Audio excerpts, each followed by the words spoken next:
انتقل إلى رحمة الله تعالى فجر اليوم الأحد الإعلامي سعود العتيبي أحد منسوبي صحيفة الرياض في خبر أحزن الوسط الصحفي وأصدقائه وزملائه الذين نعوه بقلوب يعتصرها الألم.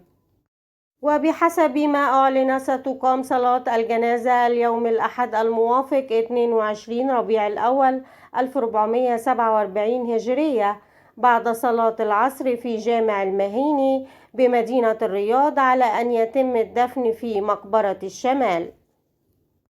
وتقدمت صحيفة الرياض بخالص العزاء والمواساة إلى أسرة الفقيد، مخصص العزاء إلى الإعلامي سلطان العتيبي، سائل الله أن يتغمد الفقيد بواسع رحمته وأن يلهم أهله وذويه الصبر والسلوان.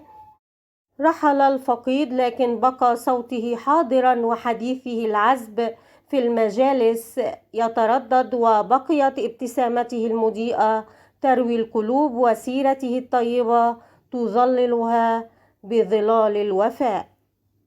الله يرحمه ويغفر له ويسكنه فسيح جناته، ويجعل ما قدمه من كلمة صادقة وعمل نافع في ميزان حسناته. إنا لله وإنا إليه راجعون.